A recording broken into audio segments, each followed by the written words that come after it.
área de cultura científica, específicamente este año, está cumpliendo 40 años en uno de sus roles, que es alentar el desarrollo de proyectos vinculados al área de la ciencia, con un formato que se llaman clubes de ciencia, donde los estudiantes presentan temáticas de interés de sus localidades, de sus territorios, y desarrollan un proyecto tratando de buscar una posible solución para esa temática. Eso ocurre, como les decía, desde hace 40 años. Sin embargo, nosotros desde hace varios años, los que trabajamos en el equipo de cultura científica, nos hemos dado cuenta que cuando los proyectos surgen en las escuelas, son muchas las niñas que participan. Cuando los proyectos surgen en secundaria, el número de niñas que participaba era menor. Y cuando los proyectos aumentaban en lo que es la trayectoria educativa de los estudiantes, si las áreas de interés estaban vinculadas a la ciencia, a la tecnología, a la ingeniería, a la matemática, la participación de las adolescentes disminuía notoriamente. Ante esa realidad que pudimos identificar el equipo que trabaja en cultura científica, es que nace este proyecto que se llama Más Mujeres en Ciencia. El proyecto de Más Mujeres en Ciencia no es una casualidad y no ocurría solamente en nuestro territorio, sino que empezando a buscar información, estos números saltaban a la vista y ocurrían en la región y se extendían a nivel mundial de las realidades vinculadas a las mujeres con las áreas científicas. Para poder enmarcar un poco la situación, de cada 10 mujeres, solamente 3 lograban continuar trabajando en el área de ciencia. A su vez, aquellas que sí trabajaban en el área de ciencia, luego de comenzar su carrera, al realizar una tarea, una labor igual a la de un hombre que tenía su igual formación, percibía económicamente un salario inferior al de su compañero varón. Pero a su vez, a niveles de cargos, de tomar decisiones en los distintos centros, por ejemplo, de investigación o áreas o en las universidades, los que ocupaban esos cargos, esos roles, siempre eran hombres y no tanto las mujeres. Entonces, enmarcados en esa realidad, es que surge de que esta idea de Más Mujeres en Ciencia efectivamente era una necesidad y que podíamos llegar a construir algo de forma colectiva para poder modificar o cambiar o apoyar o ir transformando de a poco esa realidad.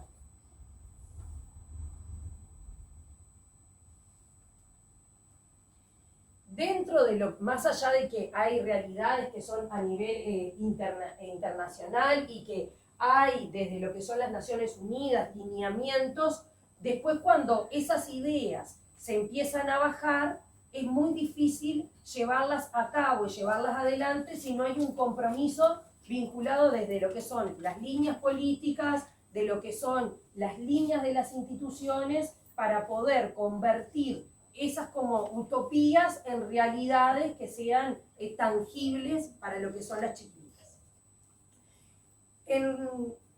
Teniendo un poco más de conocimiento de lo que son las realidades nuestras a nivel Uruguay y específicamente en lo que era Rocha y La Valleja, es que empezamos a notar de que una de las grandes cosas que pasaba es que las adolescentes, que iba a ser nuestro foco de interés, una de las características que presentaban era, por un lado, el desconocimiento de las posibles carreras vinculadas a la ciencia que se podían realizar, y otra, ¿sí?, en la que capaz que nosotros no podíamos en ese momento intervenir mucho, que son algunas marcas propias de lo que son los grupos donde se marcan estereotipos que son extremadamente fuertes y en definitiva terminan bloqueando ese grupo de adolescentes como para pensar que por ese camino no es por el que debieran transitar, sino que terminan eligiendo otros y no buscan en realidad o no pueden ampliar ese abanico de opciones que tienen.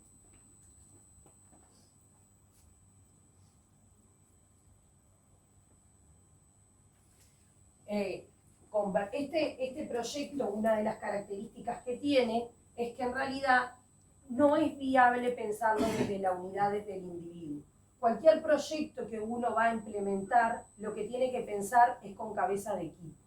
Entonces, esto que varias compañeras de cultura científica lo empezamos a notar, se lleva y se plantea como para conformar un equipo que pudiera pensar en el diseño de un proyecto, ¿sí?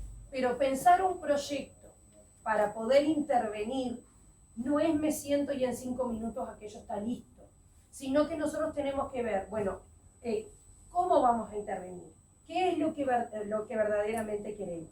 ¿Por dónde? Porque en realidad la mujer en la ciencia, el tema es muy amplio, bueno, pero ¿por cuál de los caminos es que queremos transitar para poder apoyar en derribar esas barreras que existen para estas niñas y adolescentes? ¿Existen a nivel regional o a nivel internacional otros proyectos de características similares que nos puedan servir como antecedentes para poder tomar esas ideas o esas líneas que pueden contribuir a nuestro trabajo?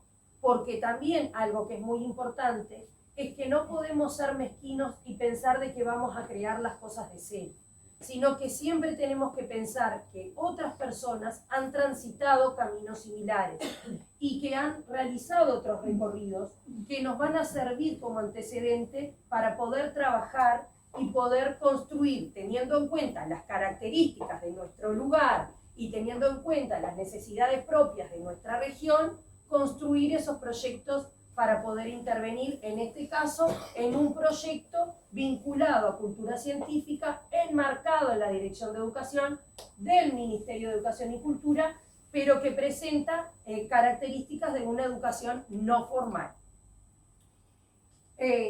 ¿Con quiénes vamos a trabajar? ¿Vamos a trabajar solos en territorio? ¿Vamos a hacer nosotros el ombligo de ese proyecto? ¿O vamos a buscar alianzas? Vamos a pensar quiénes son esas otras personas que pueden participar de ese proyecto, que pueden sumar.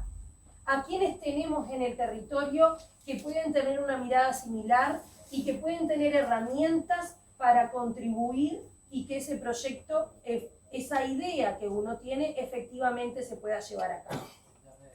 Esas redes que tenemos, volviendo a eso mismo, no somos uno el que forma el proyecto, y no es uno el eje de ese proyecto. La mirada tiene que ser de extender esa idea que uno tiene, hacer que otro también la sienta como propia y pensar, bueno, desde esas puntas que existen en el territorio, ¿cómo hacemos para tener una mirada? ¿Por qué? Porque la realidad nos muestra que desde la individualidad, en definitiva, aquello después termina muriendo, no llega a lo que nosotros queremos y que tenemos que pensar con otro tipo de cabeza. Si somos educadores, si trabajamos en la órbita de la educación, lo primero que tenemos que tratar de hacer es borrar ese ego, hacer desaparecer ese ego desde el protagonismo individual y trabajar y pensar de forma colaborativa. Todo lo que la otra persona puede contribuir y a su vez todo lo que podemos construir con el otro. Y otra de las áreas que era fundamental era quiénes van a ser los participantes, cuál era nuestro público objetivo. Todas las niñas, solo las adolescentes, aquellas que ya habían terminado el bachillerato, niñas de escuela, de edades más pequeñas, tomar decisiones porque si no, después se torna un proyecto que es tan abarcativo que en definitiva uno no lo logra llevar adelante.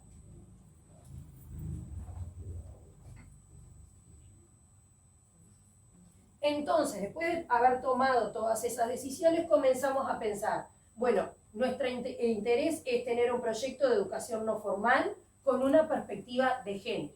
Entonces, nuestro foco van a ser niñas y adolescentes mujeres de edades que van a rondar entre los 12 y los 15 años, con una identidad nacional y territorial.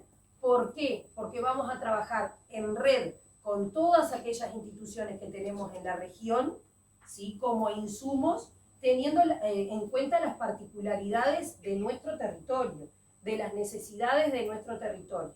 Porque ser niña y adolescente de la capital de Rocha, viajando a Montevideo, es tan difícil como ser niña y adolescente de las localidades del interior del departamento que se trasladan a la capital departamental.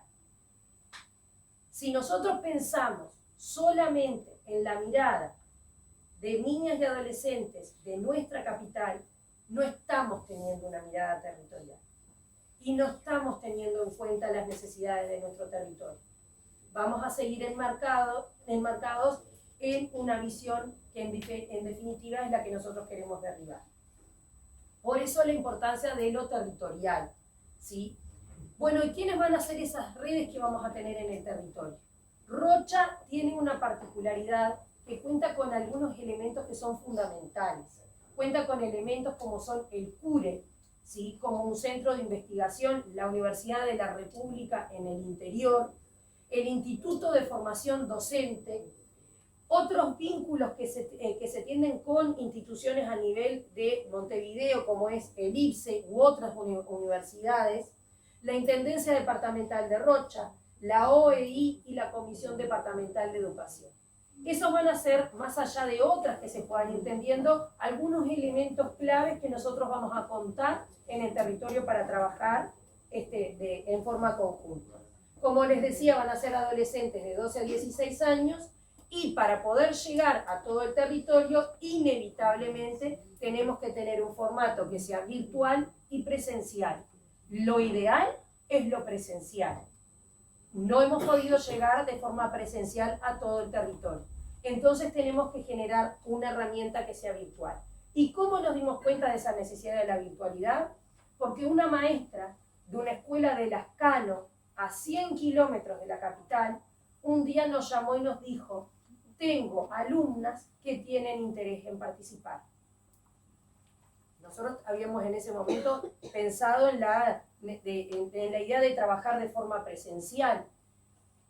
Quedamos cortadas y dijimos, bueno, ¿y ahora qué hacemos? Y la maestra, muy astuta, nos dijo: están en altavoz, las niñas las están escuchando.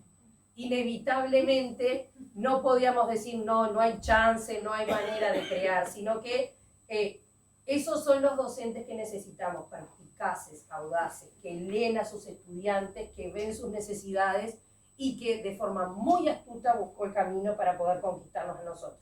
Por eso, Más Mujer es sólida en el departamento de Rocha desde el trabajo virtual y desde el trabajo presencial.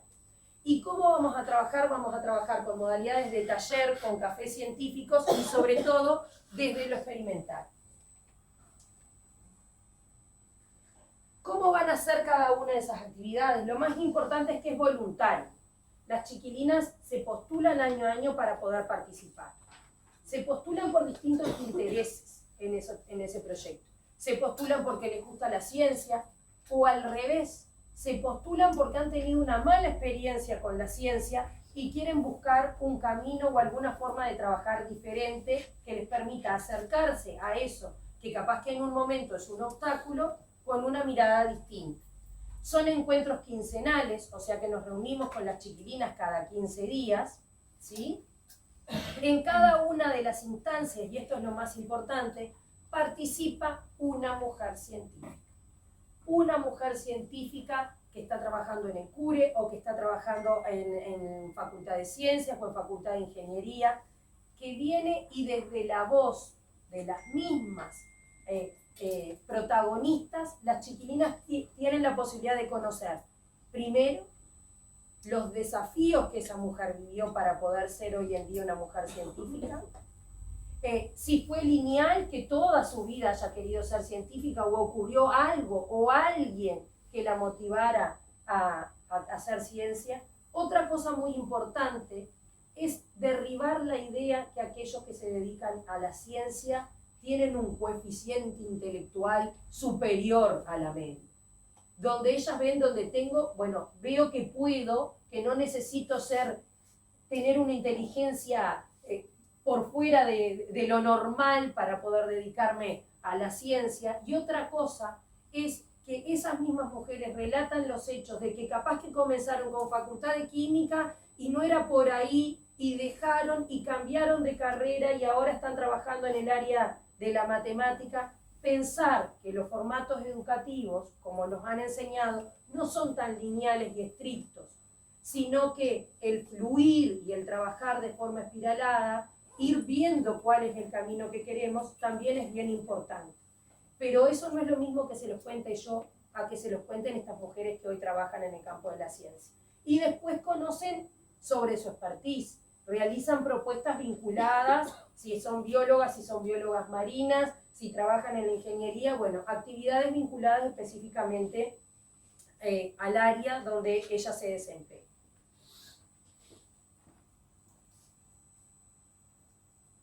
En lo virtual tenemos los formatos de algunas de las propuestas que están vinculadas directamente desde lo virtual, ¿sí? Pero siempre con una propuesta donde las chiquilinas desde el territorio pueden ir realizando algo experimental mientras la científica está trabajando con ellas. Porque una de las cosas más importantes son estas.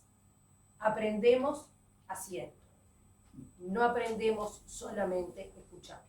De lo que escuchamos nos queda poco y nada. Esto, las experiencias que te marcan, es lo más importante. Y este es uno de los grandes desafíos para nosotros. ¿Cómo diseñamos propuestas que sean desde lo virtual, pero quien está del otro lado de la pantalla esté haciendo para poder sentirse motivado? Bueno, y como para ir dejándoles algunas ideas más, porque no quiero extenderme en el tiempo. Comienza el proyecto, como decíamos, en el 2017, paso a paso, un bebé que empieza a gatear, y al 2024 tenemos 280 niñas y adolescentes que han participado de ese proyecto. El promedio de participación era de 40 niñas por año y desde el 2023 están participando 60, y el 85% de las integrantes mantienen la participación del inicio al fin en todo lo que es el ciclo. Porque una de las cosas que es sumamente fundamental marcar acá es que cuando nosotros en las aulas tenemos más de 30 estudiantes, es muy difícil lograr algunos tipos de propuestas y de conocer la realidad de nuestros alumnos. Entonces, el foco en este proyecto está entre que la cantidad de participantes en cada uno de los grupos es aproximadamente de 15 chiquilines. Es la posibilidad que tienen de trabajar con microscopio, trabajar en laboratorio, de poder estar trabajando con los instrumentos, de hacer salidas de campo, de hacer intervenciones en distintos lugares. Cuando el número de alumnos se convierte en algo masivo, la propuesta no tiene el mismo impacto. Por eso, ese grupo de 15, entre 15, 17 y 16 chiquilinas trabaja desde el comienzo al finalizar el año. Siempre ese mismo número de chiquilinas. Y ahora, como para dejarles...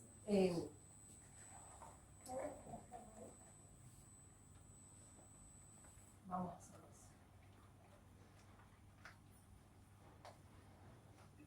eso. Les voy a dejar, les cuento que hay un video en YouTube que se llama Mentes Curiosas, donde dura aproximadamente unos 12, 13 minutos, que cuenta sobre el proyecto Más Mujer en Ciencia. Pero yo les voy a dejar ahora, para cerrar, un fragmento breve del testimonio de una de las participantes, que se llama María Eugenia González, ¿sí? De la ciudad de Rocha, que participó hace unos años, se acercó, curiosa, cómo era el proyecto, y hoy es alumna de Facultad de Ciencias. Así que les voy a mostrar de este video unos segunditos para que conozcan la opinión de María Eugenia.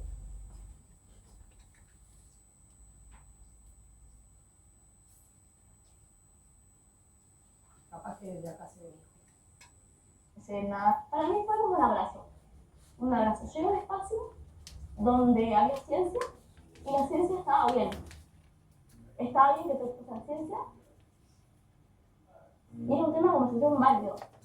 Era un tema de conversación aburrido. Porque a mí lo que me pasaba con mis amigos es que era, bueno, sí, hablamos de ciencia 10 minutos, pero vamos a hablar de otra cosa. Vamos a hablar del capítulo de la novela. yo quería hablar de ciencia y no encontraba un espacio donde me sintiera escuchada, donde sintiera que fuese un tema de conversación que valiera la pena explorar.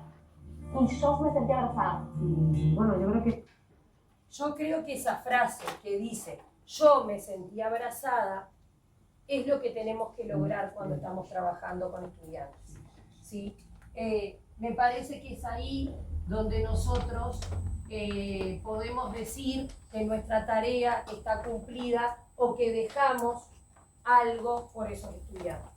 Cuando ellos encuentran un espacio dentro de lo que es la educación formal o no formal, que se sienten abrazados. Porque se enseña y se educa desde el corazón, no solo desde la cabeza. Es la clave para poder trabajar y para poder contener a esos estudiantes que viven distintas realidades y que tienen distintas particularidades en cada día y que nosotros de repente desde las aulas no los conocemos. Entonces, para cerrar y con esa frase de María Eugenia de que se sintió abrazada, quería compartir un segundito esto con ustedes.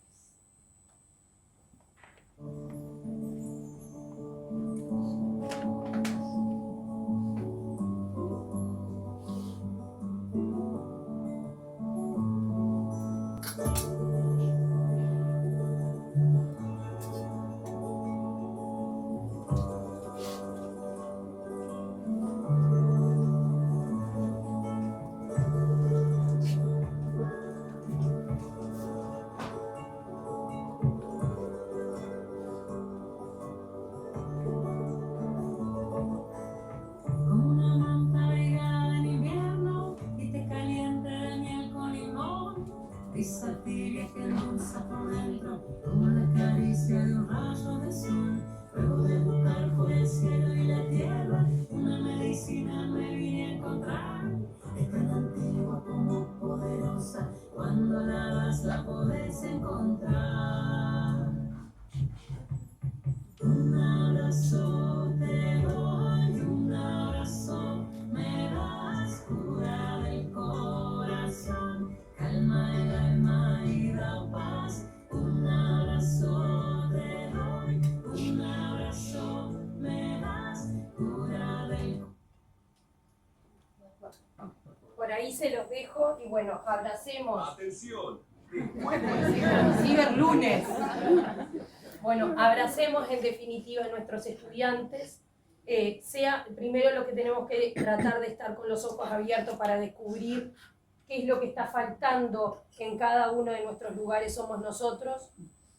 Pensemos, seamos profesionales, diseñemos un camino y terminemos trabajando con el corazón. Así que nada más, gracias y disculpen que nos perdimos.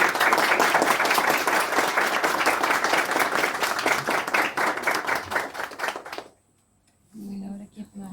Elena.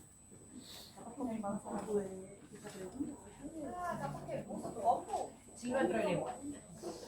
Disculpa, ¿te puedo hacer una pregunta del nombre del video? Así después lo miro. El abrazo. El abrazo. El anterior, el de la- Mentes curiosas. Mentes curiosas. Vas a ver que en realidad hay 6, porque son de cultura científica de distintas temáticas, pero vas a encontrar el que hace referencia a Más Mujer en Ciencia, donde son las chiquilinas las que cuentan sobre el proyecto.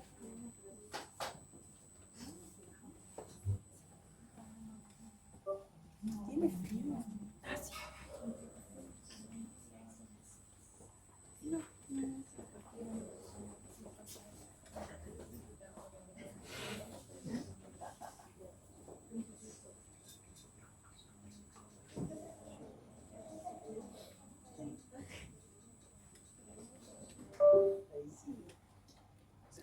Sí, tendría que haber descargado el abrazo. El abrazo. Claro.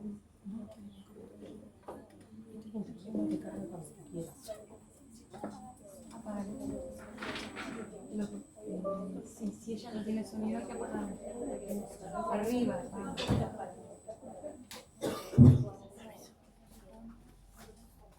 Perdón. Vale.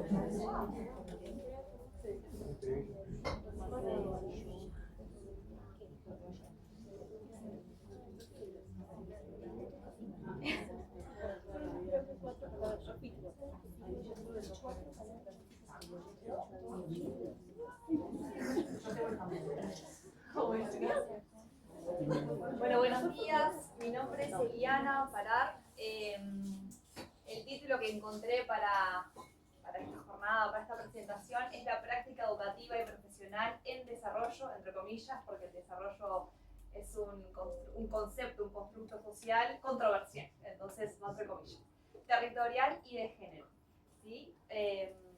Para mí es un gusto estar acá. La siguiente, porfa.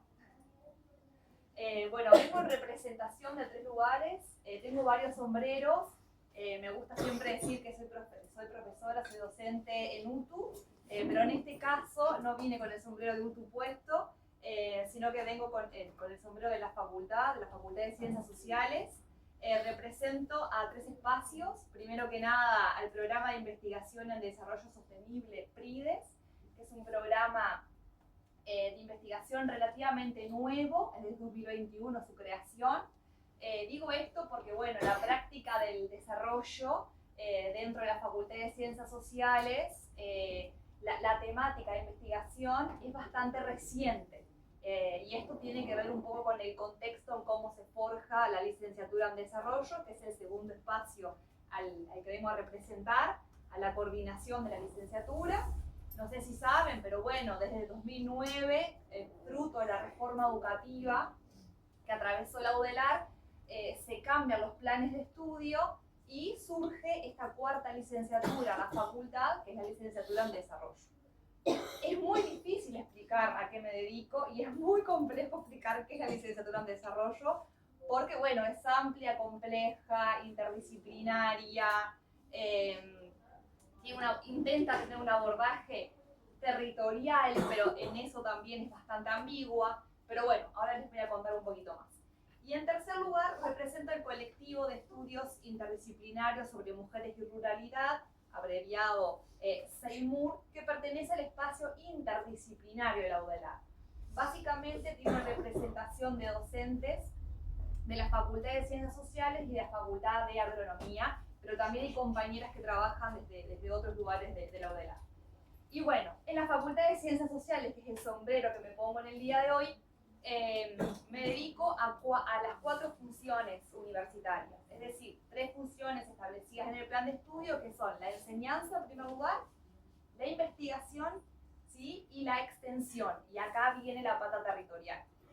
Y bueno, fruto de mi trabajo número 2, digamos, también me dedico a la gestión universitaria. ¿Vos estás bien? ¿Querés ir al baño o algo? ¿Tienes agüita? Cualquier cosa. Te socorremos.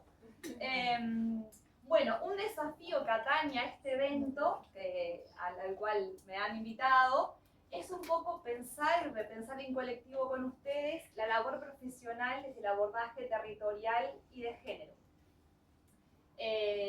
Bueno, dije que era licenciada en desarrollo, también soy técnica en turismo, que lo estudié en el CUL, en Maldonado, hace ya un montón de años atrás, y actualmente estoy finalizando la maestría en ciencias agrarias. Como verán, la interdisciplina me encanta, mi vida es un popurrí, ¿sí?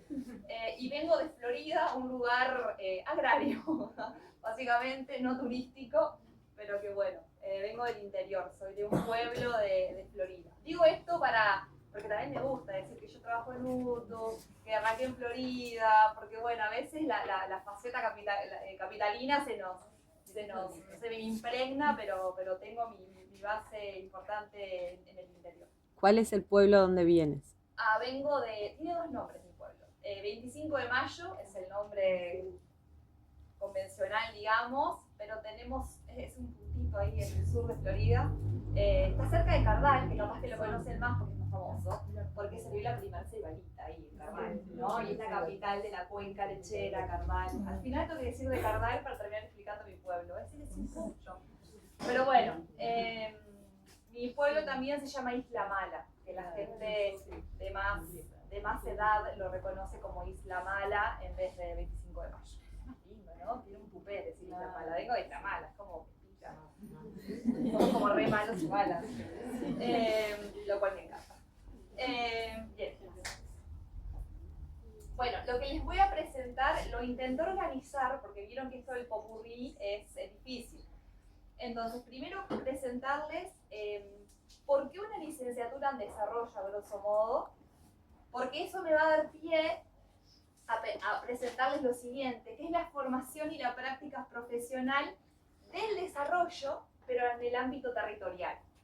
Y acá les traje dos ejemplos. Primero, dentro de la currícula de la LED, vamos a decirle LED, para no, es muy largo, licenciatura en desarrollo, decimos LED, existe lo que es el módulo optativo integral en desarrollo territorial. Es un esfuerzo por bajar esa LED a territorio, ¿sí? Que es el módulo que yo elegí para mi formación. Y después los espacios de formación integral, que es un instrumento que tiene la UDELAR para llevar, digamos, a los profesionales al ámbito territorial. Que a la LED le ha costado bastante, ¿sí? Pero bueno, estamos en ese esfuerzo.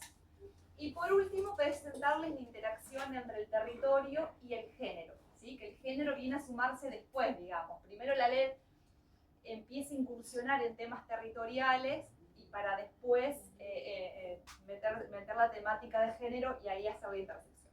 Y bueno, después algunas reflexiones. Bueno, la formación de profesionales en la temática del desarrollo. 2 puntos, la LED. Primero que nada, la licenciatura se crea en 2009 y bueno, y lo que intenta hacer es formar a profesionales de una manera interdisciplinaria, incipientemente transdisciplinaria, porque es un término complejo y es una práctica bastante compleja, sobre todo para los que tenemos cierto ego, ¿no? Profesional. Nos cuesta mucho como profesionales dialogar con otras disciplinas, ni que les digo con otras formas del conocimiento como lo que implica la transdisciplina. Pero bueno, la licenciatura en desarrollo surge de manera interdisciplinaria porque entiende que los problemas del país en términos de desarrollo, entendió, son complejos, son dinámicos y requieren de esfuerzo interdisciplinario. Que las disciplinas por sí solas no iban a solucionar los problemas del desarrollo.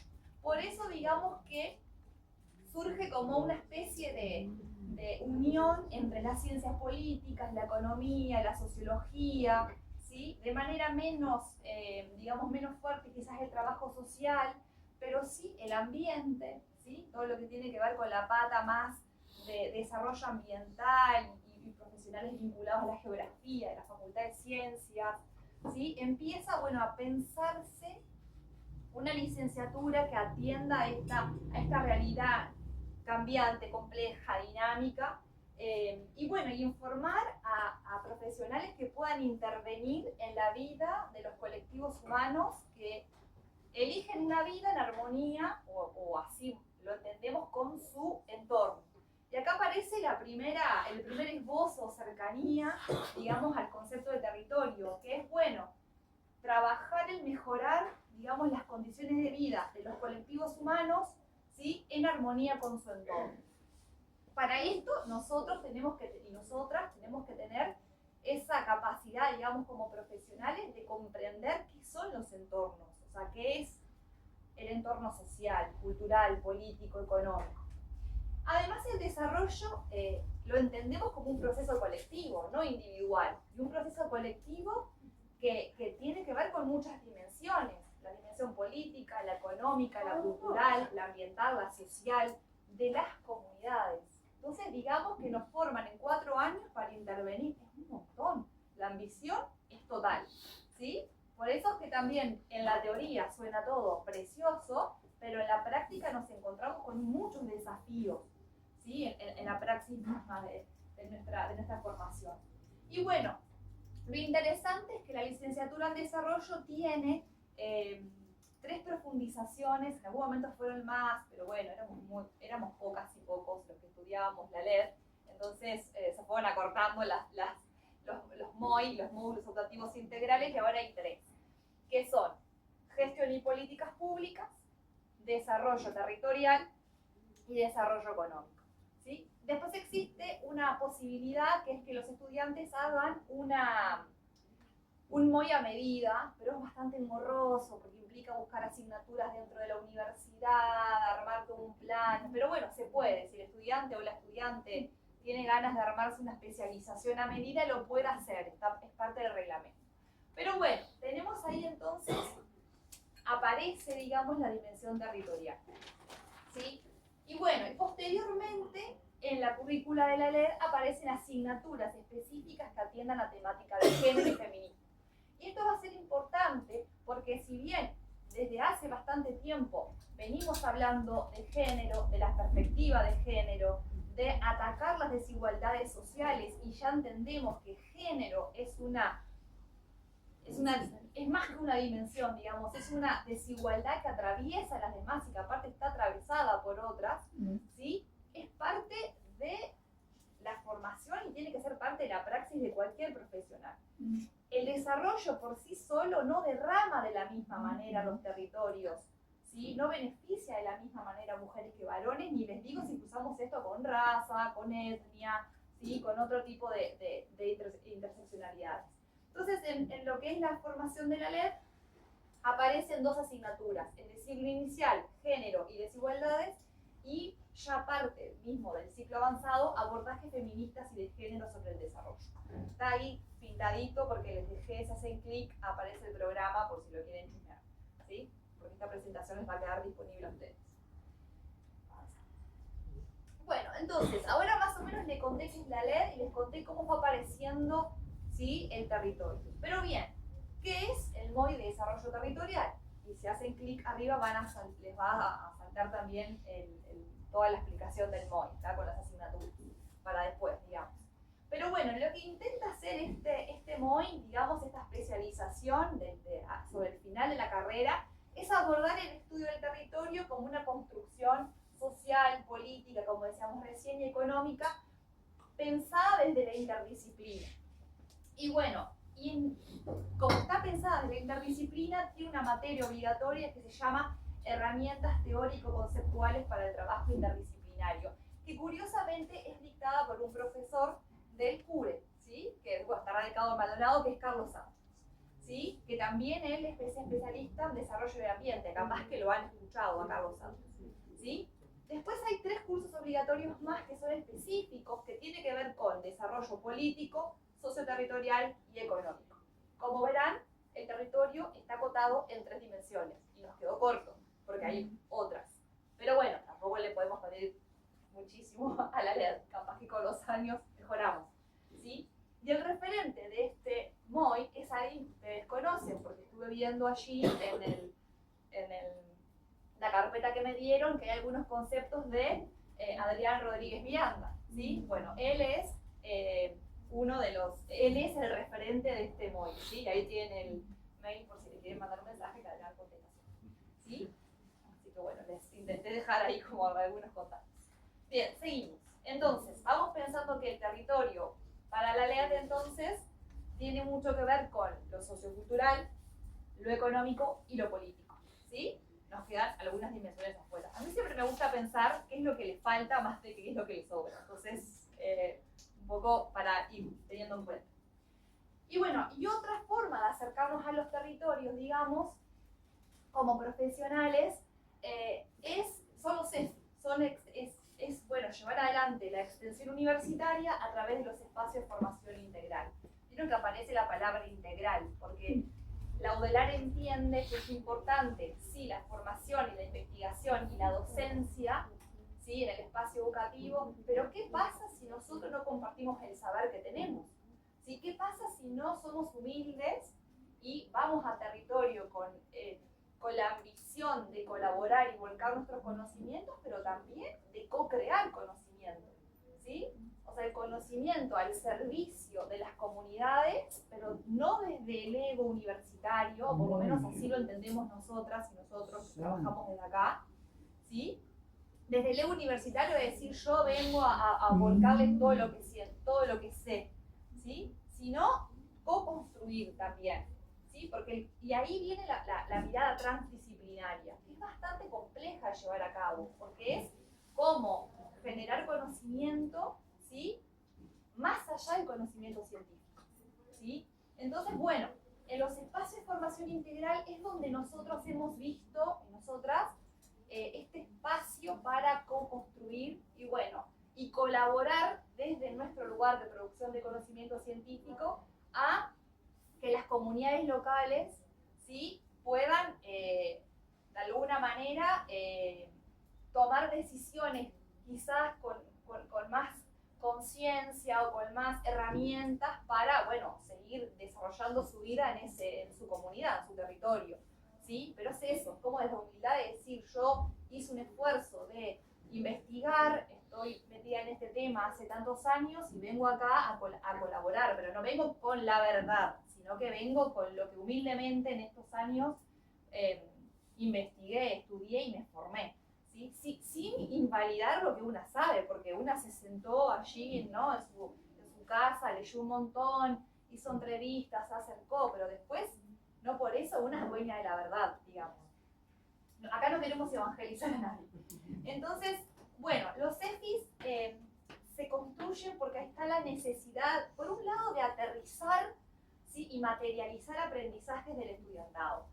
¿De qué asignatura en particular, que es en la que yo doy clases? Soy parte de un equipo que es Bases Teóricas del Concepto de Desarrollo. Es una materia, como verán, muy teórica, larga, siempre se quejan de la cantidad de bibliografía que hay, y con razón, porque la verdad que es pila, pero no sabemos nunca qué texto sacar, entonces bueno, siempre queda así como súper extensa. La abreviamos porque también nos gustan los títulos largos, ¿sí? Entonces es BTD. Allá en facultad todos así, como una cosa rara, bueno, BTD. Entonces en BTD quedamos 1.000.000 de autores, son así casi como 27 autores en un semestre, eran 3 meses, un montonazo. Tiene 3 textos por día, de 70 páginas, una cosa tediosa de leer. Acá igual. ¿Sí? Acá es igual. Acá es igual. Repite ¿Sí? porque Bueno, me parece que estoy como este rol docente, estoy más de nuevo el estudiantado de que Vieron que no somos en el único lugar donde estas cosas acontecen. acontece. Claro, uno dice, yo no sé en qué momento leer tanto. Bueno, en fin. Nos surgió la necesidad como equipo docente y también a los estudiantes decir, che, ¿y yo cómo uso esto? O sea, todo este conocimiento de lo que dice menganito, fulanita, sultanita.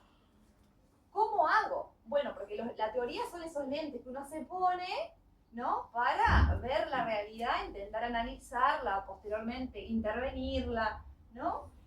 Pero bueno, acá tenemos 27 lentes. Entonces, bueno, ¿de qué sirve tener que el estudiante tenga 27 lentes si no cuaja esto en la praxis? Entonces, bueno, nosotros dijimos, nosotros, acá fue la cátedra en realidad, Javier y Silvana, nuestros referentes, son los catedráticos, digamos, ellos detestan que le digamos catedráticos, es como, no sé, hasta medieval parece. Bueno, pero los capangas de la materia, de la asignatura.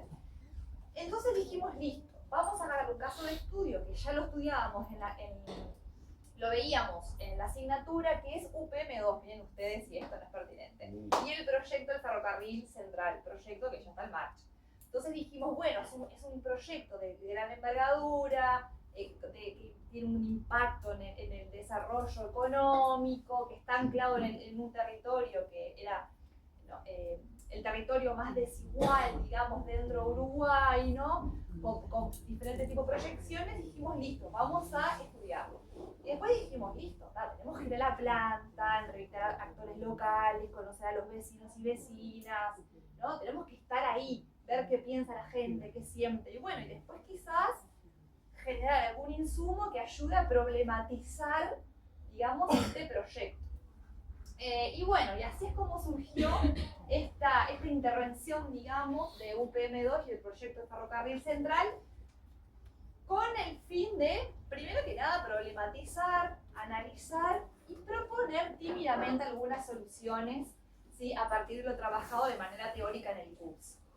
Ya hace como 4 años que estamos con esto y los estudiantes, la verdad que ya saben un montón. De hecho, nos sentimos súper orgullosos y orgullosas porque en realidad una sabe más por vieja que por sabia. Entonces, claro, ya tienen un acumulado de conocimiento y manejan, digamos, la información del territorio, del sistema de actores locales de manera increíble. Sí. Me perdí. ¿Eso no era un trabajo con los de tu curso de conceptualización de desarrollo? Sí. ¿Y cómo dura 4 años ese? ¿Cómo? No, porque todos los años vamos renovando el EFI y van pasando estudiantes nuevos. Entonces, vamos generando La un temática acumulado continuó, y pero la los temática estudiantes continuó. cambiaron. Exacto. y los estudiantes van generando ese acumulado porque producen conocimiento que lo toman los estudiantes que van a venir el año siguiente. Entonces, nada, la bibliografía básicamente que usamos año a año también implica, bueno, leer los trabajos de sus compañeros del año pasado. De hecho, yo en bases teóricas que está haciendo en este semestre, les muestro videos de los chiquilines. Por ejemplo, cuando queremos hablar de conflictos ambientales, les digo, bueno, estos son los estudiantes con los docentes que fueron a la comisión de seguimiento de UPM y expusieron esto. Entonces el material audiovisual termina siendo el de los chiquilines, los propios estudiantes. Que para nosotros es un orgullo increíble, ¿no? O sea, se nos cae la baba. Y es fantástico ver esto. Ahora, la cuestión es cómo nos acercamos a territorio y desde dónde nos acercamos a territorio. Es un poco lo que les quería comentar ahora. Bueno, en un principio nosotros como docentes dijimos, listo, vamos a trabajar el territorio, que era una cosa gigante, porque el proyecto UPM2, ¿saben de lo que hablo? Sí, ¿no? La tercera pastera, digamos, planta de procesamiento de celulosa, que está ubicada en Pueblo Centenario, cerquita de Paso de los Toros, ¿no? Que es como la inversión más grande que hizo Uruguay en términos económicos. Entonces, una empresa extranjera en territorio uruguayo. Y bueno, y el proyecto Ferrocarril Central, que está financiado por el Estado uruguayo, es decir, acá nosotros y nosotros. Entonces dijimos, bueno, vamos a dividir este territorio a lo largo del eje de la Ruta 5. Porque bueno, el trazado del tren sigue la Ruta 5. Entonces elegimos Paso de los Toros y Centenario, un equipo de estudiantes se fue para allá, Sarandí Grande, Carval, que son dos pueblos de Florida, bueno, Sarandí Grande es una ciudad, perdón, la gente de Sarandí se está viendo en redes después, ciudad de Florida, ¿sí?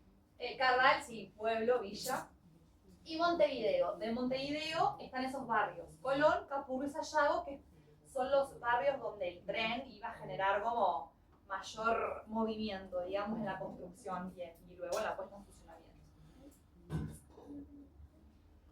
Esas son algunas fotitos, las que están de este lado, ¿sí? Son una localidad del interior, después acá lo que tenemos es parte de la construcción y un poco mostrarles cómo afectó, ¿sí? La obra a los y las vecinas de los barrios. No recuerdo qué barrio era, pero por ejemplo acá tenemos 3 adolescentes cruzando por un tablón, una doña, ¿sí? Porque después lo que hicimos fue ver cuál es el impacto en términos de género, ¿sí? Y por ejemplo, hay antecedentes de que la obra afectó más a las mujeres de edad avanzada porque muchas veces sus casas quedan de un lado de la vía y los servicios del otro. Entonces, bueno, acá lo que tiene que ver con ser adulto o adulta mayor y encima por cuestiones de género donde la mujer tradicionalmente es la que hace los mandados, la que no, la que va y cocina, la que se mueve, bueno, tiene que ver entonces con una realidad que muchas veces les es más desventajosa.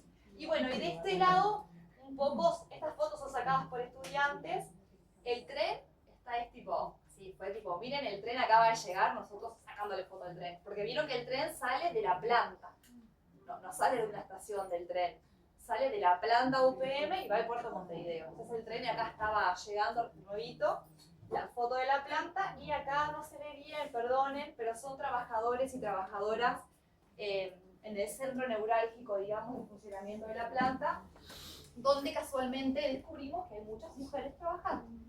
¿Sí? Yo no sé cómo estoy de tiempo, hace media hora que estoy hablando ya. Y bueno, un poco mostrarles la importancia de la dimensión territorial a todo esto. Si quieren después conversamos más de UPM, del EFI, de BTD, ¿sí? Bueno, por un lado, para nosotros como docentes es importante profundizar en los conceptos teóricos que los estudios del desarrollo utilizan y su funcionamiento práctico. Es decir, eso es lo primero.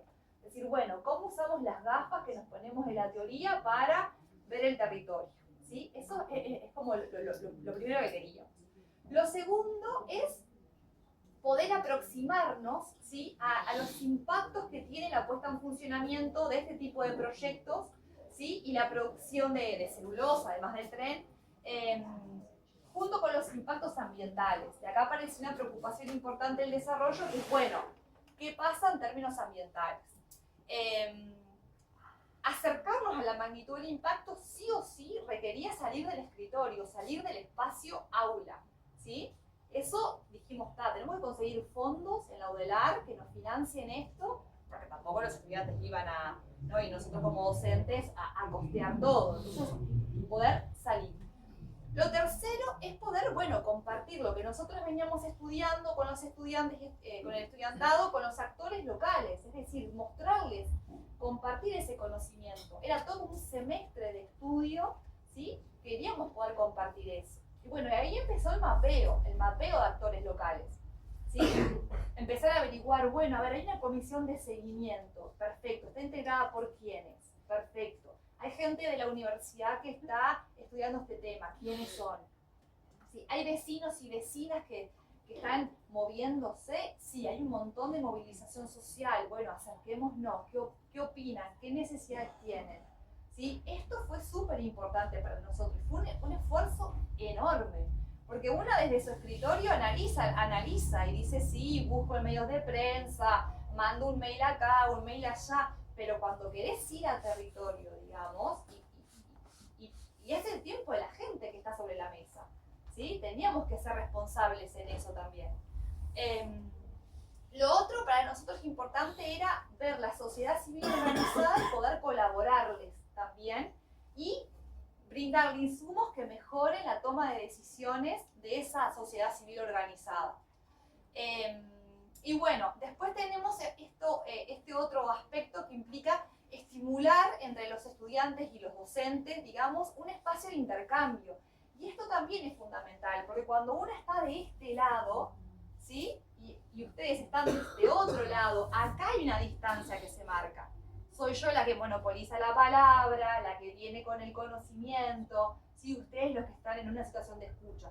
Nosotros en el EFI, digamos, eso sigue sucediendo en bases teóricas del concepto de desarrollo, pero en el EFI esto cambia hasta la disposición en el salón, nos sentamos de manera diferente, los estudiantes pasan al escritorio, digamos, y esto es una co-construcción, compartimos, de hecho estamos escribiendo juntos y juntas una publicación, digamos, donde todos de igual manera somos autores de ese documento. Entonces, cuando ponemos la dimensión territorial, se generan ciertas lógicas de horizontalidad, lo cual es súper importante, ¿sí? En el proceso de co-construcción del conocimiento.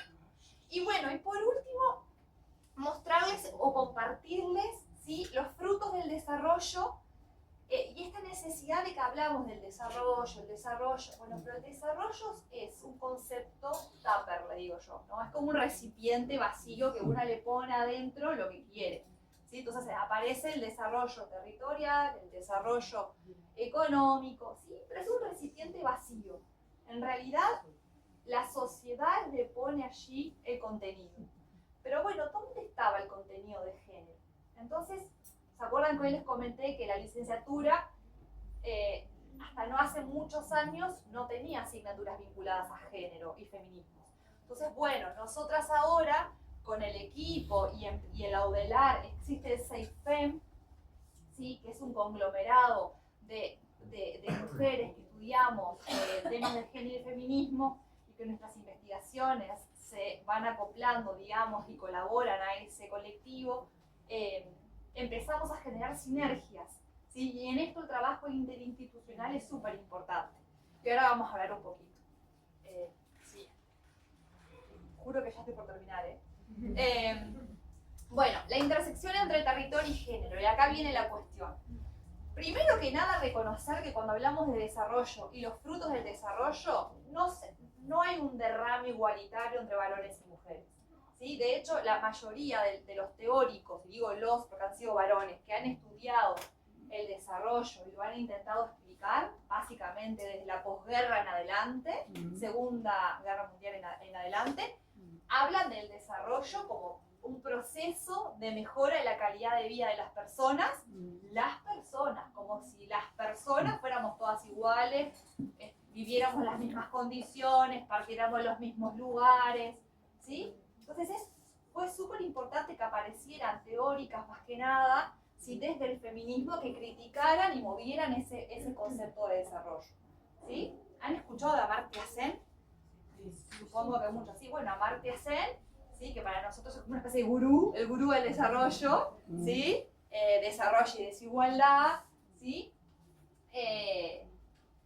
libertad, digo, pero es de los primeros que problematiza las desigualdades y la multidisciplinariedad, digamos, en el concepto. Habla de las personas o los colectivos, de dónde está la perspectiva de género. Después le podemos pedir a Marta Sen que haya escrito sobre género. Perdona, Marta Sen, si estás mirando este video. ¿Sí? Pero bueno, hoy, con el día de hoy, podemos cuestionarlo.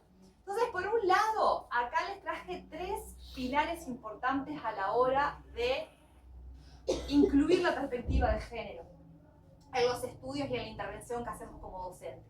Primero que nada, la construcción institucional en el ámbito educativo. Si no hay construcción institucional y espacios institucionales que habiliten, ¿sí?, el trabajar la temática de género, esto no sucede. Puede haber voluntad de parte de algunas docentes y algunos docentes en trabajar la temática, pero genial eso, y lamentablemente así se ha empezado, pero cuesta años si es de manera individual. Entonces tiene que haber un reconocimiento institucional de que el tema es importante.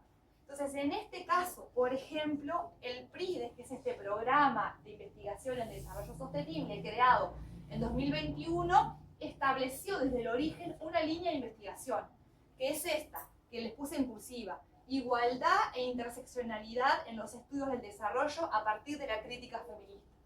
¿Sí? Las personas, cuando van a concursar para trabajar en el PRIDES, esta es una de las líneas de investigación. Está establecido ya dentro del plan del PRIDES. Si eso no estuviese, vos entras al PRIDES y decís, bueno, investigo más o menos lo que me gusta. Sí, más o menos lo que te gusta vinculado a esta línea. ¿Sí? Entonces es súper importante. Y luego el CEIMUR, que es el colectivo, ¿sí?, de estudios de la mujer rural, digamos, que es donde les comenté hoy que habemos mujeres de facultades de ciencias sociales y también de agronomía juntas, y algunas otras que andan por ahí, que lo que hacemos es abordar la temática de las mujeres específicamente rurales. Y esto ha sido súper interesante, porque por ejemplo, y esto me da pie a pasar al eje número 2, que es el trabajo interinstitucional, nos ha dado pie para unirnos las investigadoras en abordar la temática de género, unirnos más allá de las facultades, de los servicios universitarios, ¿sí?, y poder generar redes, ¿sí? Entonces el trabajo interinstitucional ha sido fundamental. Primero necesitamos construcción institucional y luego trabajo interinstitucional, porque solas no se puede, es más difícil. Entonces, en este caso, por ejemplo, nosotras nos vinculamos con el área de evaluación y seguimiento del Instituto Nacional de Colonización y estamos colaborando como mujeres investigadoras en género en mejorar la política de acceso a la tierra por parte de mujeres. Y para nosotros porque el proyecto sigue, es riquísimo, sobre todo porque nos sacamos el sombrero de académicas, vamos a los diferentes territorios donde viven estas mujeres, que lamentablemente son pocas, ¿sí? Y ahí podemos conversar acerca de su trabajo, cómo viven la vida, cómo se organizan, y también ellas qué entienden por desigualdad de género, porque yo lo tengo clarísimo, sé cuáles son las desigualdades de género, porque las leí, pero lo que yo considero como profesional de las ciencias sociales como desigualdad de género, capaz que las mujeres no lo consideran así, ¿sí? O tienen otra forma de verlo. Y acá viene la horizontalidad, ¿sí?, la humildad en el trabajo científico, ¿sí?, y la co-construcción. Y poder volcar, pero también recibir, ¿sí?, recibir saberes, ¿sí? Entonces, bueno, este es un ejemplo de cómo, qué importante que es el trabajo interinstitucional. Y por último, bueno, ir más allá de la disciplina, ¿sí? Ya el desarrollo no es disciplinario, no existe la disciplina del desarrollo, ¿sí? El desarrollo está pensado desde la interdisciplina, con lo cual nos quedamos bastante cortos, ¿sí?, y cortas, porque es importante la transdisciplina. Y esto es un mensaje que les quiero dejar cuando trabajemos con la comunidad local, con las comunidades locales y las personas de los territorios. No hay que invalidar conocimientos y formas de vida. Acá la transdisciplina es fundamental. Yo diría que es esencial, ¿sí? Y bueno, y esto me da pie a pasar a los desafíos. Sí. Y ya es la última. Bueno, algunas reflexiones. Primero que nada, que el proceso educativo sin anclaje territorial queda trunco en los procesos de desarrollo. Es eso que les comentaba. Tener 27 autores, 27 lentes en bases teóricas del concepto de desarrollo y guardar los lentes en la cómoda, en el cajón de la cómoda, no nos servía de nada. ¿Sí? Estaba bien tomar un caso de análisis y en clase, en el aula, analizarlo, trabajarlo, desmenuzarlo, pero si no íbamos a territorio a trabajar, este proceso estaba trunco. ¿Sí? Lo siguiente es, bueno, abordar la realidad territorial, y acá la realidad territorial, es decir, reconocer que hay realidades territoriales, ¿sí? Y una diversidad de actores, de formas de vida, de idiosincrasias, ¿sí? Y de verdades, más allá de la nuestra, ¿sí? Que requieren un esfuerzo institucional. Y acá vuelvo a repetir la importancia de construir institucionalidad, ¿sí? Esto es importante, primero, para movilizar recursos, porque, lo voy a decir lisa y llanamente, o sea, construir institucionalidad cuesta dinero, ¿sí? Es dinero que muchas veces no se está dispuesto a financiar. Y acá hablo de cosas básicas como boletos de ustedes para ir a los territorios, viáticos de los docentes, con suerte viático y no las horas extras. Háganse la idea, chiquilines, de que educación, horas extras, ya sabrán, ¿no? ¿Sí? O sea, las pagas, pero la tirola sí, pero las pagas no. ¿Sí? Pero bueno, movilizar recursos económicos, recursos de personas, es carísimo construir institucionalidad. Y luego generar espacios de encuentro. O sea, a veces uno ni siquiera sabe dónde voltear la puerta. Uno dice, acercarse a los y las vecinas. ¿Dónde están? Que voy a la casa y digo, hola vecina, yo soy Eliana, vengo de la facultad. Es decir, todo un trabajo de armado, de pienso, de planificación, insume tiempo, horas, ¿sí? Y insume diálogo, ¿sí? Moverse con referentes para llegar a fulanita, menganita, para después hablar con sultanita. Es decir, y esto excede el año lectivo, que es lo otro que les quería compartir. Excede el año lectivo para ustedes, si van a trabajar en otros, como me pasa a mí en la universidad, excede el semestre. O sea, tenemos 3 meses para decir, vamos a territorio, vamos a hacer esto, ¿no? No alcanza, no es compatible el año lectivo o el semestre lectivo con los procesos del territorio. Entonces acá tenemos un problema institucional tremendo, ¿sí? Por eso es importante la construcción institucional, para validar estos otros tiempos o ritmos que lleva el territorio, ir al territorio. Y bueno, y la perspectiva de género tiene que atravesar el análisis, no solo el análisis, sino per se el diseño del proyecto de intervención o del proyecto que estemos planificando, digamos, para con los territorios que definimos. Tener en cuenta eso, que cuando uno piensa en público beneficiario, en actores beneficiarios, lo que sea, recuerden que acá hay diferencias, vivimos en una sociedad con grandes desigualdades y una de ellas, y esa estructural, es la de género, ¿sí? Y la de género sola tampoco puede ser tomada en cuenta, hay que siempre pensar en la interseccionalidad, ¿sí? O sea, esto es súper relevante, porque si hablamos de la mejora de las vidas, ¿sí?, de ese territorio, en armonía con su ambiente, tenemos que pensar que esas personas no son una cosa homogénea y no, las personas tenemos individualidades y hay desigualdades estructurales, ¿sí? Y bueno, y lo otro que les quería comentar es esta cuestión de la humildad intelectual, que no sé si es un concepto que solemos trabajar mucho. Yo ni siquiera, capaz ustedes seguro sí, pero en facultad la verdad que nos enseñan más que lo opuesto, ¿no? Tipo el ego universitario, el profesional académico, que uno viene con todas las cocardas acá para mostrarle yo soy todo esto. Bueno, eso no es facultad, ¿sí? Uno se tiene que presentar, bueno, para que ustedes sepan cuál es el perfil, pero no abunda mucho la humildad. Pero es muy importante trabajar el territorio con humildad intelectual. Porque ¿quién es una? Una es alguien que se sentó, se formó, hizo un esfuerzo enorme, no menos, hay gente que no se esfuerza mucho, hay que decirlo, pero otras sí, ¿sí? Muy bien, muy bien. ¿No? Y bueno, Así es. Hay gente que, bueno, nada, estamos acá para co-construir conocimiento, porque no estoy acá para volcarles mi conocimiento a ustedes. Ya les digo, ustedes son jóvenes, yo no me considero una vieja, pero bueno, sé por vieja más que por sabia, ¿sí? Y bueno, y a trabajar de manera interdisciplinaria, y mi mensaje es la transdisciplina, para poder trabajar en territorio. Así que bueno, nada, humildemente, o eso es lo que intento, es compartir con ustedes las reflexiones. Y de nada más.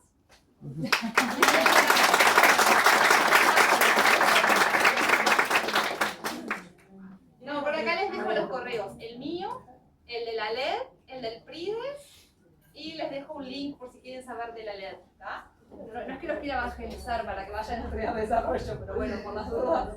Después compartimos el PPT y las preguntas vienen después de la presentación de la profesora Race. Ahí van a haber preguntas para las tres profesoras. Me siento yo todo. Sí, y espera. En el 89 me entré en el 73,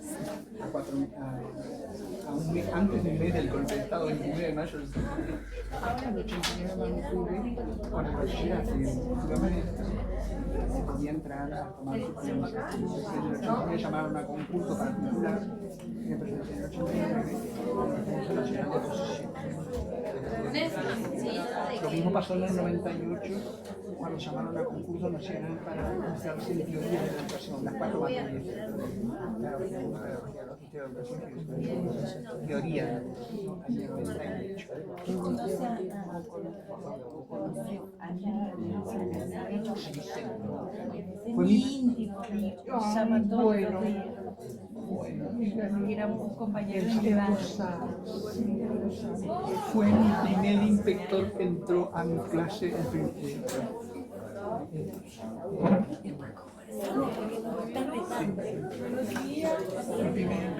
Es una alegría estar aquí con ustedes. Voy a hablar mi portuñol. Pido disculpas. No, tranquila. Lo que puedo. Quería mucho empezar con la gratitud. Muchas gracias a Fati, a Sandra, a Ugi, a Gardiz, a Gabriela, a Jorgela, y tantos otros que no sé nombrar, pero sí sé que se involucraron para que estuviéramos acá. Y es un periodo, esta semana, de intenso aprendizaje para nosotros. Poder ver cómo funcionan las instituciones en Uruguay y es enorme de aprendizaje para todos nosotros y somos muy agradecidos. Muchas gracias a ustedes por organizar eso todo. Quizás podremos recibirles con algo próximo a eso en Brasil. Bien, empiezo también haciendo lo que he aprendido con los estudiantes de la universidad que pasaron a ingresar desde 2008, muy recientemente, por las políticas de acción afirmativa, que son políticas de reparación. Entonces, pido permiso para hablar en este territorio, el territorio de los pueblos originarios, donde estamos sin su autorización, el territorio que fue construido por la fuerza de trabajo de los pueblos que fueron traídos por secuestro e esclavitud en Brasil, en Uruguay, y que construyeron nuestra sociedad. Permiso a los que los antecedieron, a sus ancestrales, permiso a sus descendientes que aquí están.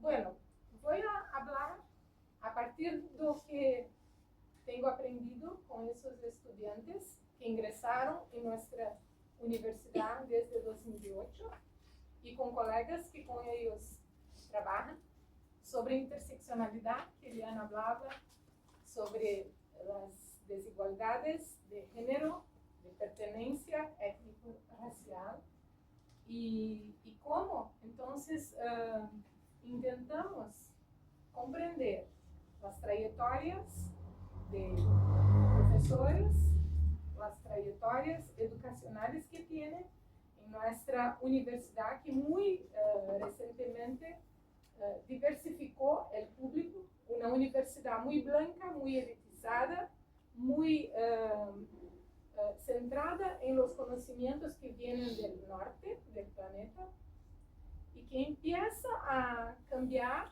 con la presencia de estas personas que pasan a ingresar y cambiar las temáticas, las problemáticas de estudio, las temáticas de investigación y así tornar mucho más amplio el conocimiento científico, justamente por estas tentativas de construir conocimiento de manera transversal, en que los conocimientos comunitarios empiezan a ser considerados parte de los currículos.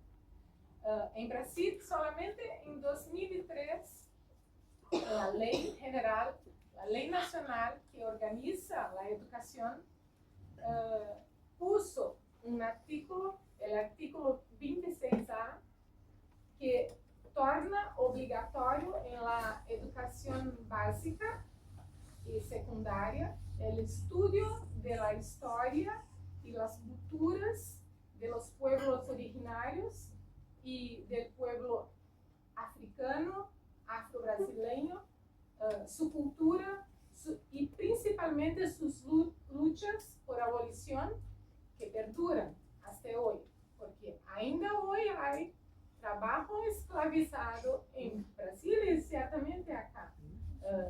Hay noticias de gente que sí trabaja y asume dívidas cuando son contratados y se paga su billete y Trabajo negro. No, son secuestrados, en realidad es trata. Trata, exactamente. Por trata. Entonces, continúa. La lucha por abolición, sí, ainda existe entre nosotros. Bueno, todo eso para hablar para contextualizar un poco de que lo que voy a hablar no es construcción mía, sí, estudio, pues, pero es una construcción colectiva, porque el conocimiento siempre es colectivo, pero que hoy se amplía este colectivo con las comunidades que fueron excluidas de la producción del conocimiento legítimo, no de la producción de conocimiento, porque siempre lo hicieron, principalmente por la tradición oral y por sus prácticas que transmiten a cada generación, pero hoy sí se escribe sobre estas prácticas, sobre esos conocimientos, y eso se torna parte de los currículos, tanto en la educación básica cuanto en la educación superior. Bueno, tengo que decir que mi formación inicial, y no es para dar un carterazo, sobre estratificaciones y desigualdades sociales, trayectorias educacionales y profesionales, y también sobre lo que hago há mucho más tiempo, que es orientar las prácticas docentes, porque para nosotros la formación de profesores es principalmente en las universidades. Es muy reciente los institutos, pero no son como ustedes institutos de formación de profesores. Son institutos mucho más voltados para formación tecnológica, pero que también ahí hay cursos de formación de profesores. Pero yo actúo orientando estudiantes de curso de formación de profesores que en la Facultad de Educación hacen sus prácticas docentes orientadas por nosotros, profesores de la universidad, en las escuelas, en acuerdo con los profesores y maestros de las escuelas, pero quien orienta las prácticas somos nosotros en la universidad, que sí vamos en las escuelas a acompañar el trabajo de los practicantes.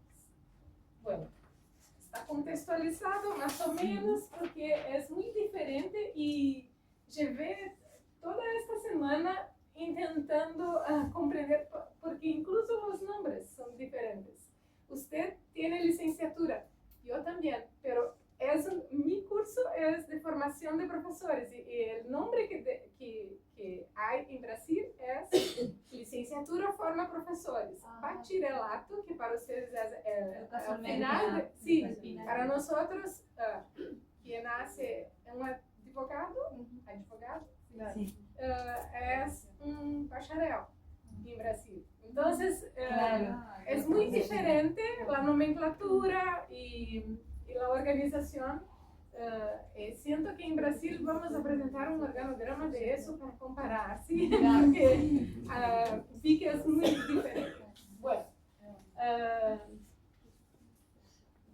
dicho eso, voy a decir entonces que mi proyecto de investigación es sobre las trayectorias educacionales y profesionales de los egresados y egresadas del curso de Ciencias Biológicas, que tienen dos habilitaciones, una que forma profesores y otra que forma investigadores o gente para o en empresas que necesitan este tipo de licenciamiento o en laboratorios.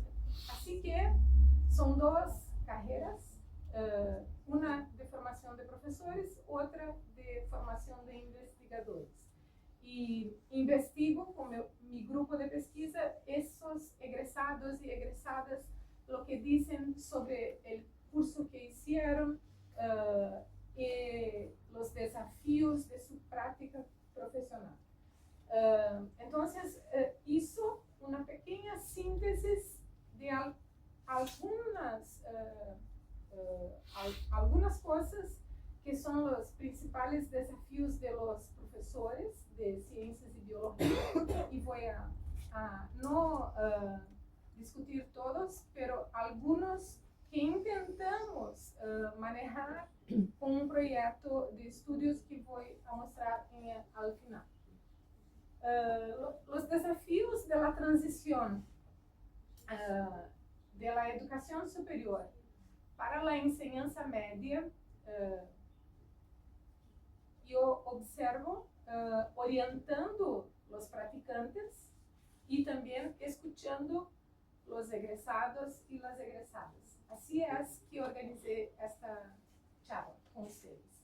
Y al final, presentar un ejemplo de proyecto pedagógico que desarrollamos en conjunto con otras dos profesoras que también orientan esos estudiantes en parcería con el museo de la universidad y con una escuela de enseñanza media.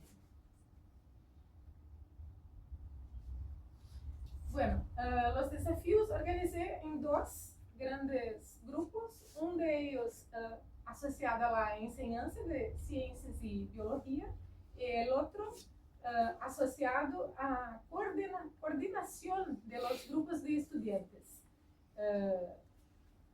Entonces, algunos de ellos no voy a tratar tan demoradamente, pero uno de ellos que sí puso en rojo lo que el ejemplo intenta abordar después, pero uno de ellos es recontextualizar los conocimientos que se producen por medio de investigaciones y conocimiento acumulado para el contexto escolar, territorial, dimensiones de la vida cotidiana de los estudiantes, pero también considerando de manera más amplia los conflictos socioambientales que hay en la sociedad y que se necesita formar para el ejercicio de la ciudadanía y quizás también incluir en nuestros currículos sociedade civil organizada que intenta influir las decisiones políticas, las políticas públicas, como por ejemplo la política que hizo la reserva de plazas para estudiantes afrodescendentes y de los pueblos originarios en la universidad, o estudiantes con discapacidad. Todo eso no se concede, todo eso es obtenido por lucha y organización. Y eso hay que se mostrar en las escuelas para que los estudiantes aprendan también cómo se muda la sociedad, né? E isso aprendemos com Paulo Freire, nosso patriarca da educação nacional, que uma educação transformadora só ocorre na medida em que participamos da organização coletiva para transformar a sociedade. Porque se a sociedade é desigual, a escola é desigual. Por mais que eu intente fazer práticas horizontais, se a sociedade é desigual, o salão será desigual. As desigualdades de gênero, as desigualdades étnicos, raciais estão na sociedade, estão no salão da classe. Se queremos cambiar isso, temos que nos involucrar em los movimentos que intentam producir uma sociedade mais justa. Bueno, entonces, eso un poco de la recontextualización para nuestro trabajo, inspirado en Paulo Freire y todos los demás que vinieron después, incluyendo Angela Davis, con las cuestiones de un feminismo también que intersecciona con las cuestiones raciales, pero también autores y autoras africanos y afro-brasileños con una nueva perspectiva. En las ciencias, que es el asunto que trabajamos muchísimo con la cosmovisión, con la visión. Y entonces también estamos inspirados en una socióloga nigeriana que habla de la cosmosensación, de la cosmopercepción, mucho más asociada a las epistemologías de matriz africana, que sí sufren epistemicidio en la medida en que los pueblos sí sufren genocidio. Entonces, intentamos resgatar esos pensadores afro-brasileños, africanos, que sí nos muestran los caminos de salvaguardar aquellos conocimientos que se transmiten por las generaciones, por la tradición oral y por las prácticas cotidianas. Pero si los más viejos se muere con ellos una biblioteca, que es la vida de uno. Entonces, hay proyectos como de Márcia Caiganqui en la aldea de Nonoai, en Rio Grande do Sul, que se llama Niño de Lenguas. Niño de Lenguas, para que los niños en la aldea hablen solamente la lengua Caiganqui hasta una cierta edad, para que esta lengua sea la lengua materna, antes de aprender en una escuela bilingüe el portugués. Y eso son prácticas que intentan hacer el revés del epistemicidio, porque si uno no habla su lengua materna, su manera de nombrar la vida, el mundo, se pierde la epistemología, la manera de conocer, la manera de hacer la vida, la manera de mantener la existencia.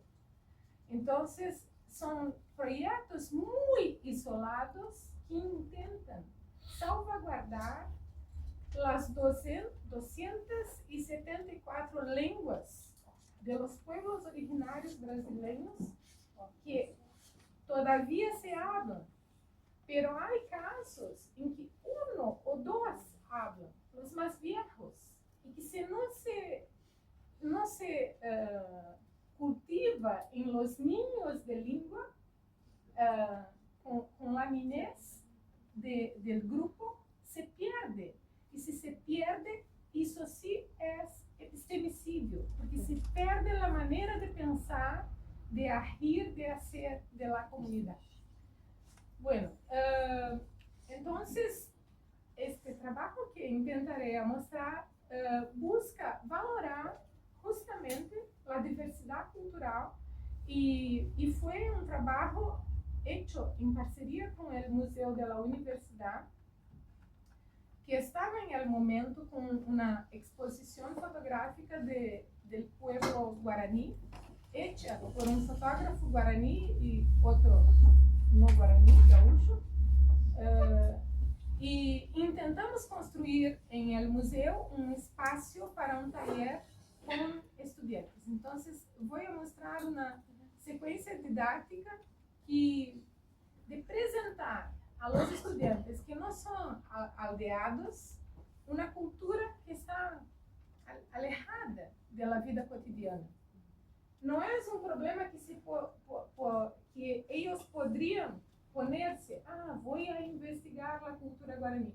Si no conocen la cultura guaraní, no se ponen este problema. Entonces, tenemos que presentarles eso en la escuela.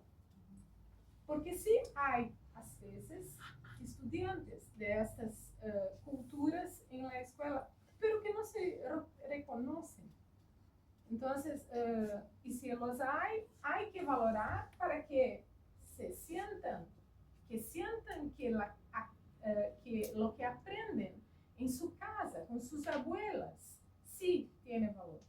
Sí, es tan importante cuanto el conocimiento científico. Entonces, hicimos los estudiantes practicantes y nosotros, con el equipo del museo, una manera de cruzar, de aproximar los conocimientos científicos, biológicos, con los conocimientos guaraní sobre el territorio gaúcho.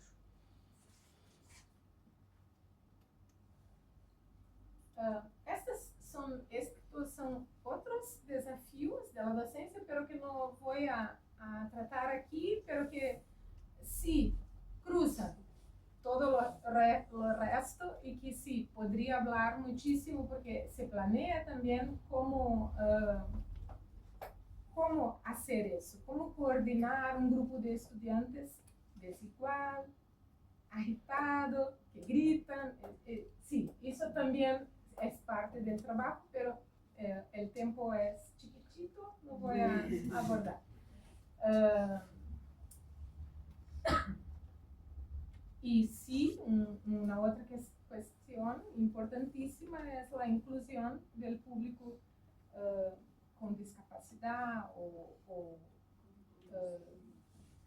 del espectro autista o con altas habilidades. Todo eso también es parte de la planificación del trabajo que también no será posible abordar. Entonces aquí voy a tratar de ese ejemplo de secuencia didáctica que que intentamos realizar con estudiantes del 7º año de la enseñanza media,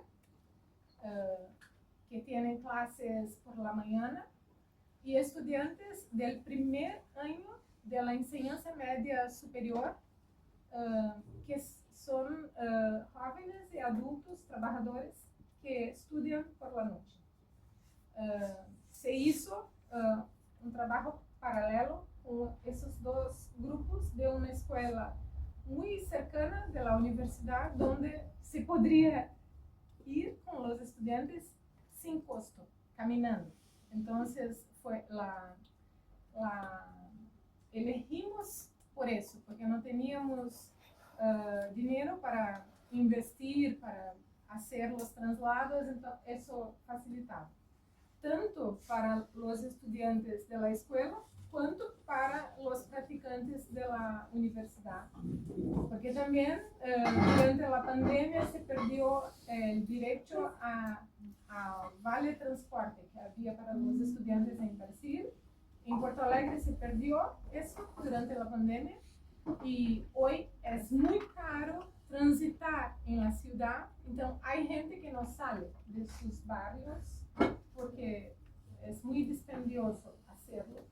Entonces también eso teníamos que considerar en la planificación. Bien, el trabajo fue en parcería con un profesor de la Escuela de Enseñanza Media y aquí se produció porque había muchos materiales dispersos sobre los temas que queríamos trabajar, que era el territorio de Rio Grande do Sul, en sus dimensiones de la vegetación, la fauna y la funga también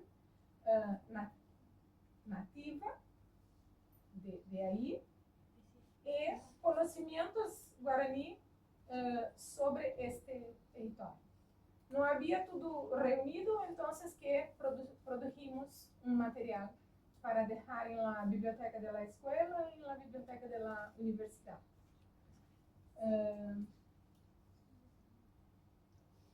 Los objetivos entonces de la secuencia eran observar las diferentes formas de vida a lo largo del año, trabajando con las dos estaciones guaraní. La estación nueva, que empieza en la primavera. Primavera y verano son en guaraní la estación nueva. Y otoño e invierno son la estación vieja. Y así que hay prácticas específicas de la estación nueva. En la estación nueva no se hace en la casa porque las femias están preñas o con los cuidados de la prole. En la estación vieja sí.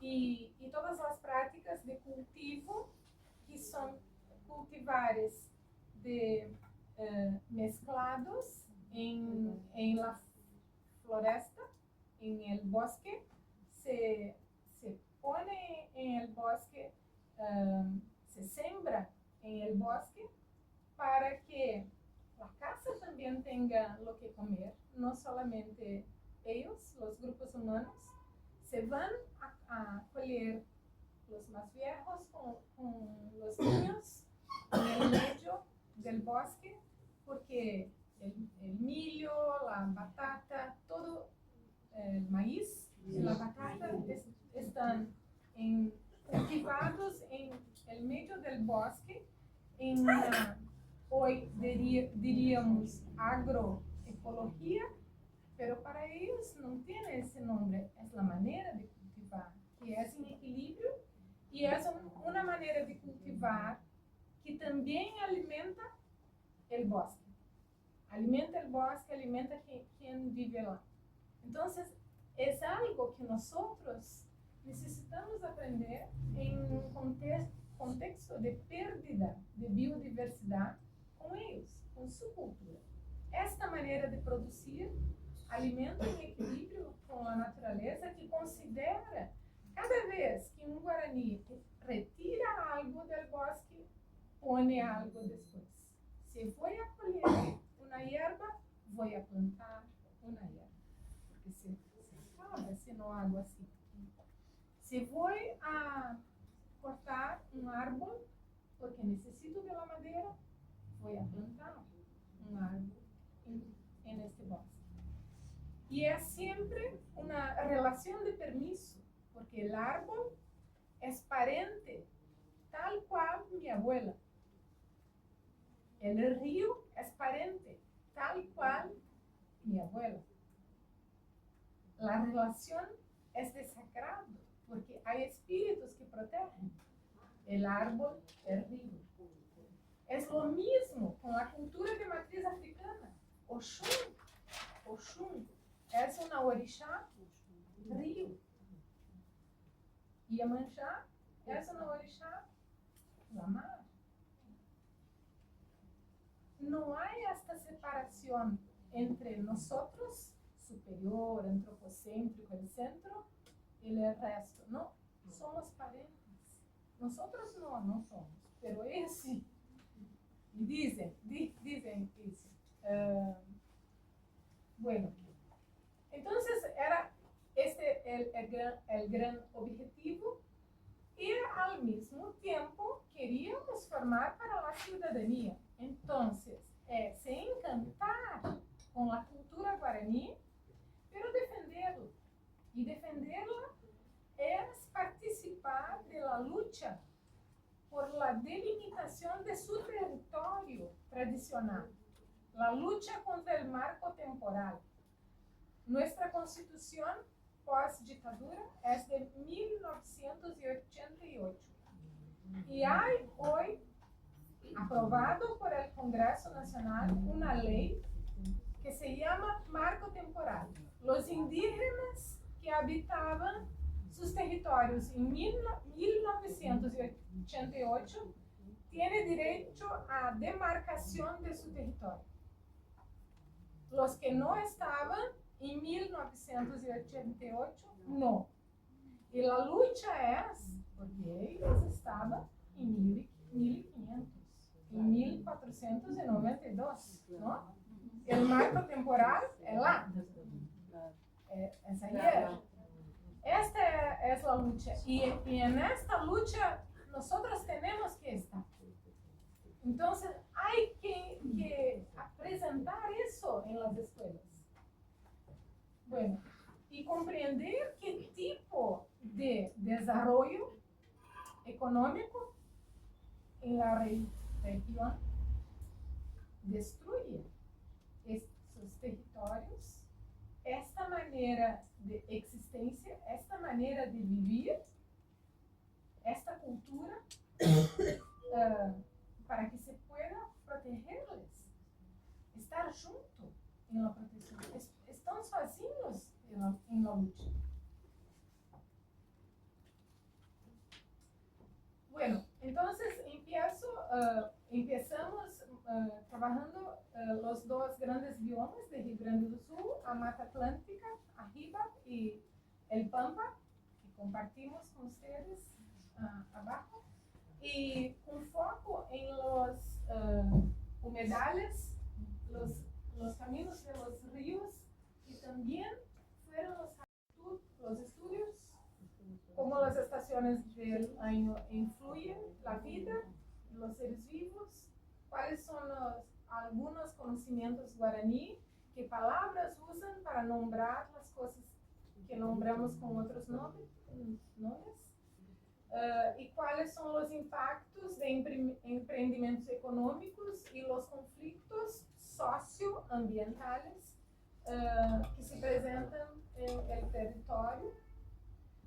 Una parte del acervo del museo utilizamos para producir el material, porque hay un grupo en el museo y en varios institutos de la universidad que produjo una actividad que se llama Encuentro de Saberes, que justamente es una tentativa transdisciplinar. Y hay un acervo producido en investigaciones y trabajo de enseñanza y extensión que está aquí en el museo. Abajo es una imagen del museo y unas fotografías de crianças, los niños observando las fotografías en el museo del pueblo guaraní.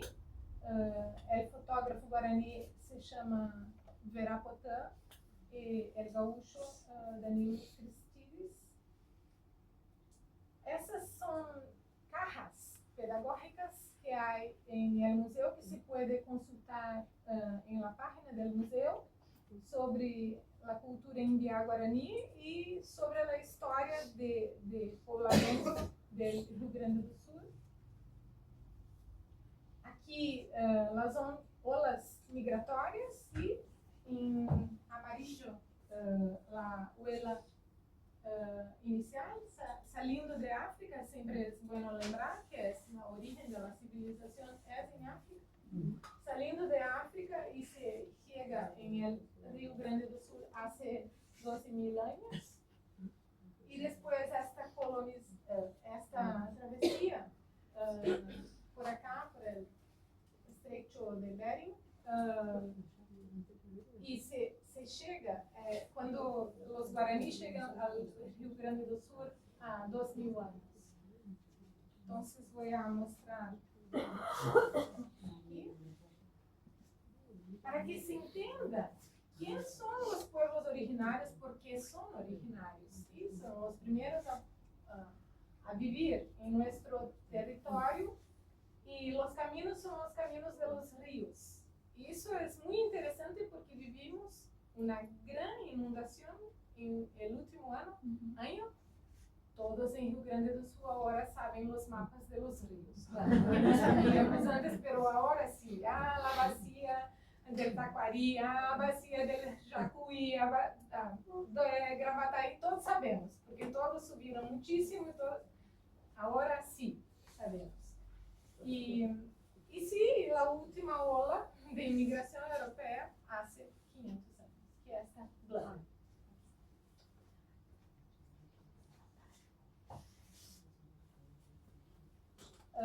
Y aquí no voy a detallar, pero los primeros encuentros fueron en la escuela para preparación, y después una inmersión en el ambiente del museo, que estaba ya con una exposición fotográfica y con artefactos, objetos de la cultura guaraní. Entonces,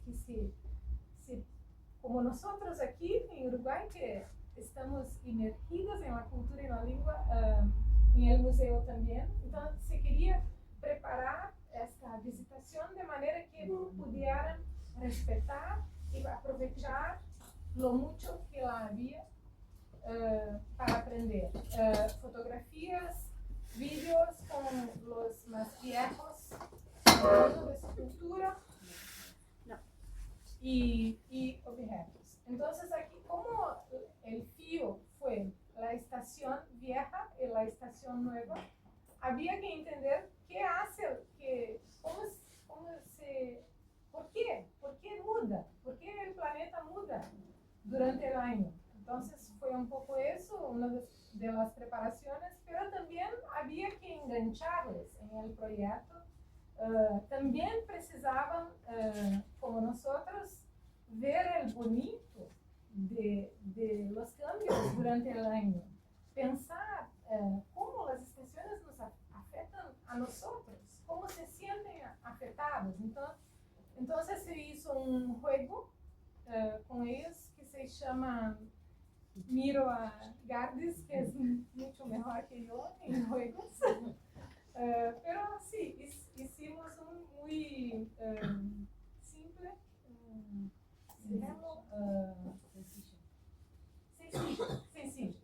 sencillo. Gracias, Jorgela, por las palabras.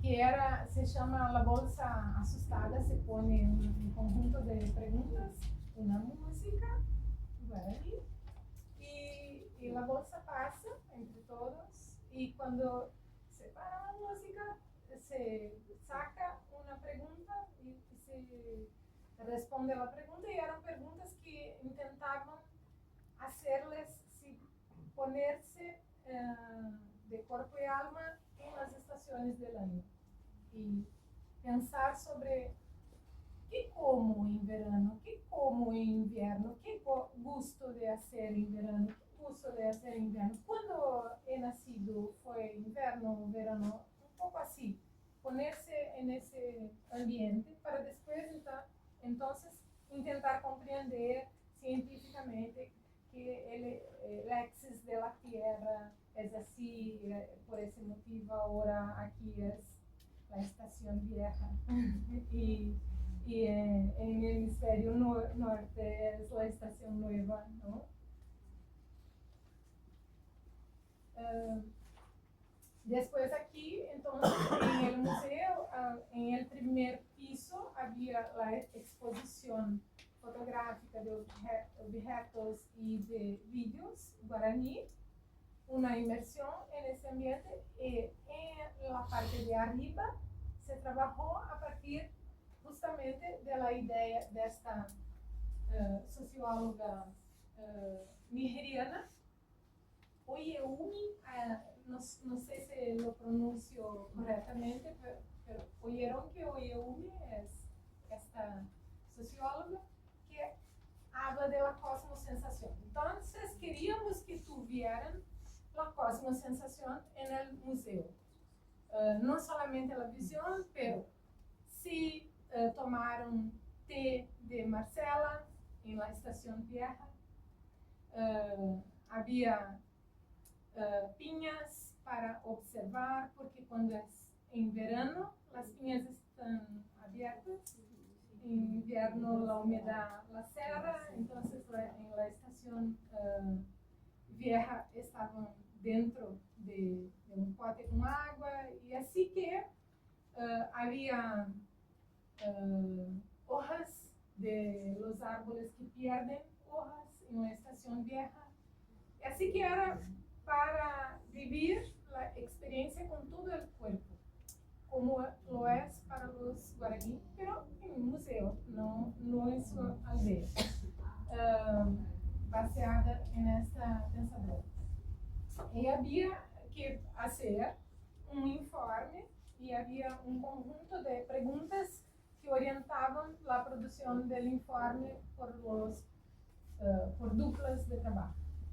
Aquí hay las preguntas no voy a explorar muchísimo, pero una de las cosas que había también era, tenían que linkar las esculturas guaraní, yo voy a mostrar, con las pegadas de los animales, como si estuvieran en el bosque, y escuchar la vocalización de los diferentes animales. Cuando linkaban la escultura guaraní con la pegada correcta, sí, escuchaban el sonido del animal, para vivir la experiencia como si estuvieran en un bosque experimentando observar los elementos de la naturaleza.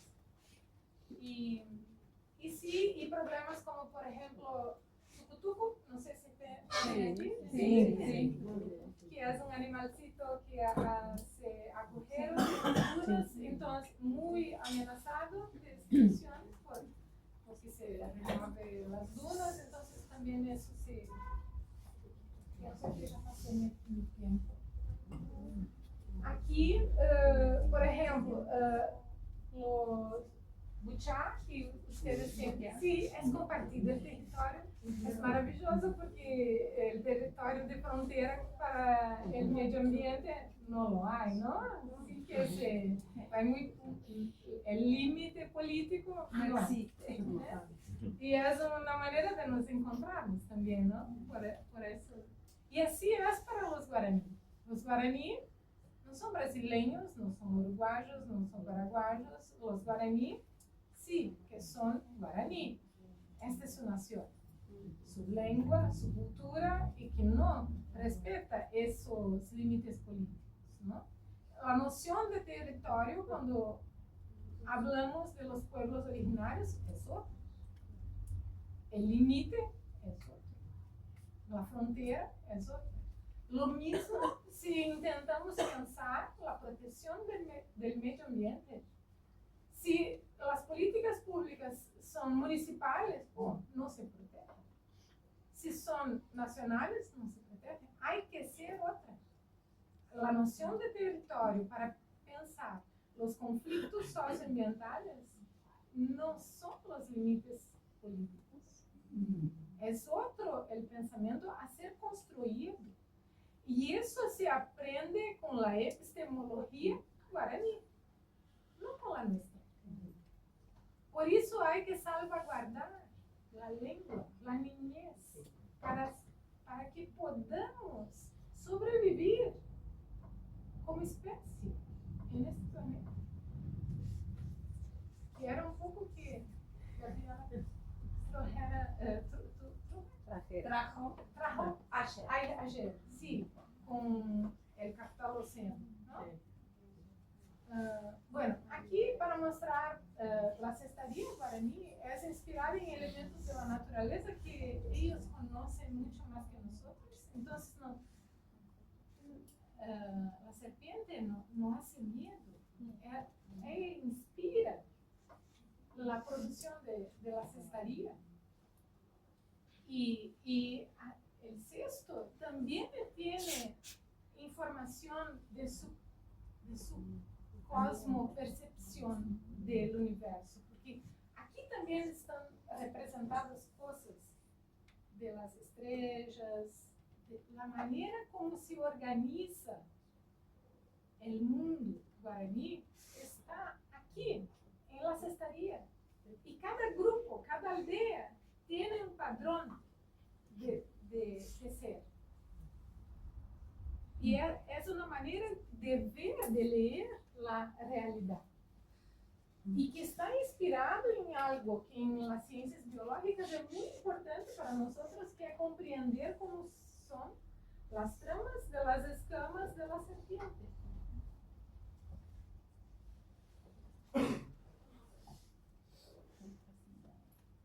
Que nosotros hacemos de esta manera muy triste, ¿no? Allí está una viva, sí, pero la otra no. Y ponemos en vidritos con alcohol, ¿no? Otra relación de investigación, la nuestra. Aquí ellos en las estaciones, en este entrepiso, aquí la estación vieja, que se llama Araimá, no falei. Intentamos traer las palabras guaraní siempre. Y aquí la estación nueva, Arapiao.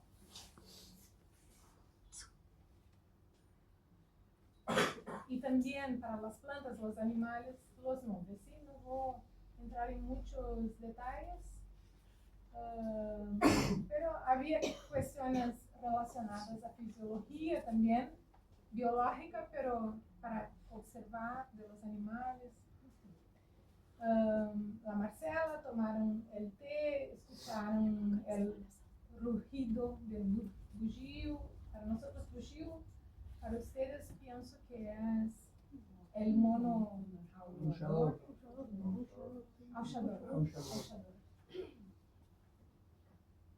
Y aquí las esculturas guaraní, entonces, que este es el árbol, la corticera en guaraní, no sé decir correctamente, Curueyacaya, es el nombre de este árbol.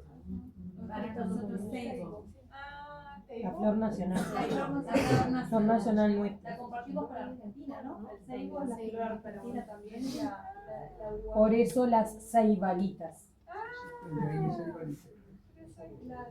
Entonces, de corticera que se hace las esculturas guaraní, que utilizamos para estudiar los animales, entonces a partir de las esculturas guaraní.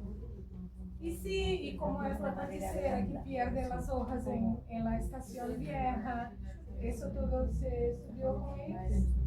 Aquí las esculturas, las pegadas que tenían que relacionar cuando sí encuentran o se escuchan. Y como era ciencias, había algunos de los animales sin alcohol, ¿sí? También para comparar cómo es una cultura viva y la otra no. Pero es una manera de estudiar, ¿no?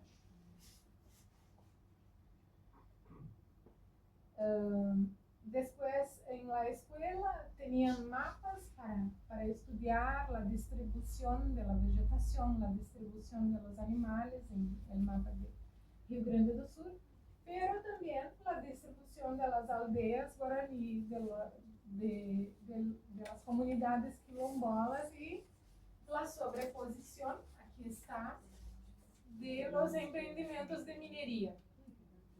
Entonces, que aquí son pedidos para investigar el área de la mineración.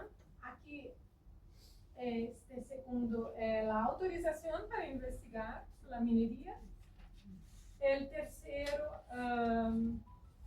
es pedido de licencia para explorar. Y el último, ya con licencia para explorar la minería. Y hoy está en discusión en el Congreso Nacional la pérdida de la necesidad de licenciamiento ambiental para ese tipo de emprendimiento económico. Y lo que se quise mostrar es la sobreposición entre los territorios tradicionales, los mananciales de agua, los humedales y los emprendimientos de minería. Ese mapa es hecho por un movimiento social de lucha contra las minerías en áreas muy sensibles,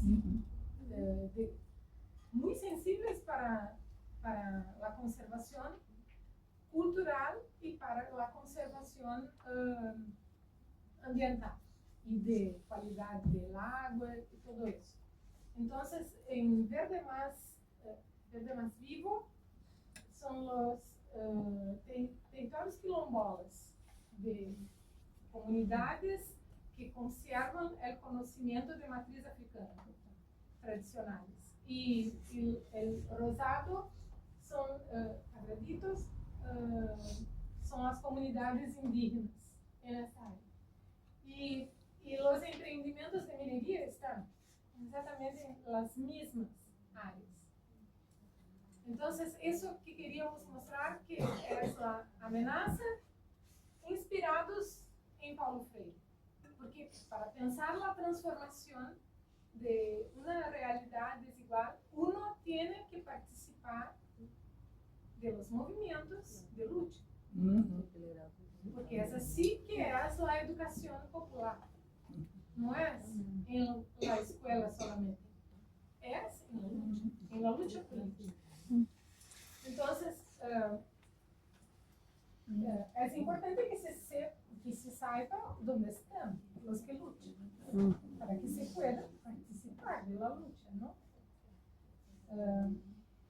Y después los estudiantes hicieron una evaluación de todo lo que aprendieron, produjeron un informe y así fue esta secuencia pedagógica que traigo aquí, pero que no es idea mía, es un grupo muy grande que hizo todo eso. Los estudiantes de las ciencias biológicas tienen muchas oportunidades de participar de grupos de investigación. Entonces, en nuestro grupo, los mapas, por ejemplo, no es el último, es de un movimiento social, pero los otros fue producido por un estudiante. Y había gente que entendía de las serpientes, y había gente que entendía de los árboles, de los vegetales, y había gente que entendía de guaraníes, y así que fue este conjunto, no fui yo, y el equipo del museo, que entendía mucho más que todos nosotros de los guaraní, que armamos esta secuencia. Entonces es un trabajo colectivo que tengo el honor de presentar a ustedes. Muchas gracias.